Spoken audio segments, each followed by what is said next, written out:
Arsenal then with the victory, winning by 2-1. They of course needed that, didn't they, after that defeat against Lens in the previous tie. The thing with David Raya, and which we've been seeing time and time again, and again in this one, not really a whole lot to talk about from him, which you want. You want him to get through 90 minutes and have a game that, whether you concede or not, it's not about a mistake. It's not about giving the opposition a chance with the ball at your feet. Just get through the game.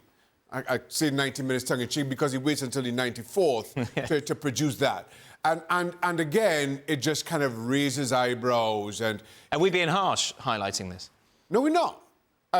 You know, if it's an individual mistake, you put it down, you know, it's one of those and you got away with it. But we are having these conversations every single game in one capacity or another, and that becomes concerning because it's only so long you can get away with it. So now keeps getting away with it. He's got to right that. He's got to right those wrongs, or Arsenal will start paying a far heavier price. I think it has an effect eventually on every time we talk about him, I keep thinking, are we over-egging this pudding? Is it actually an issue?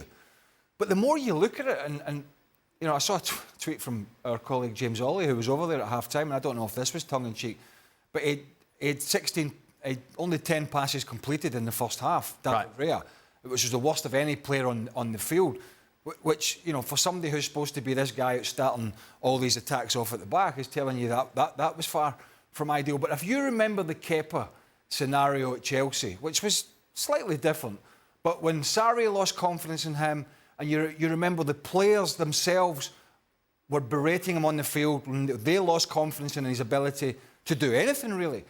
And whilst we're a long, long way from that, I think if he continues to flap at crosses coming into the box and gets himself in bad positions like Xhaka thought he did for the Mudryk shank cross at the weekend, then I think it's going to have an effect on Saliba and Gabriel, because their starting position is all of a sudden probably going to change. Because they're now thinking, crosses into the box, you know, we haven't got Aaron Ramsdale, who's, I don't know what he is, 6'4", he's a big, you know, he's a big imposing goalkeeper.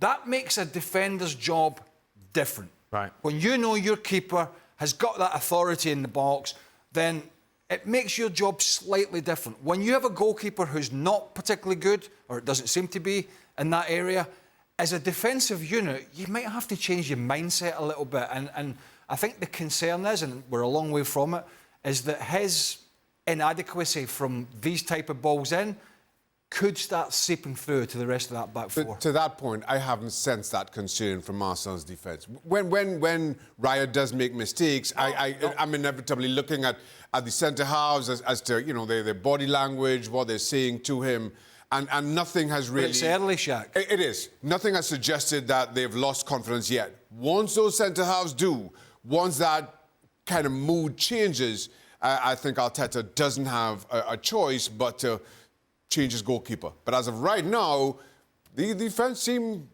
OK with what's happening. It reminds me that an old thing Martin O'Neill, the former Celtic manager, said to my old teammate, goalkeeper Johnny Gould. He said, I love you to bits, but whenever the ball comes in the box, you give me the heebie-jeebies, and therefore I'm not playing you. Yeah. So, yeah, because he made the manager just too nervous. And we're a long, long, long way from that. But there are early signs that this is a problem.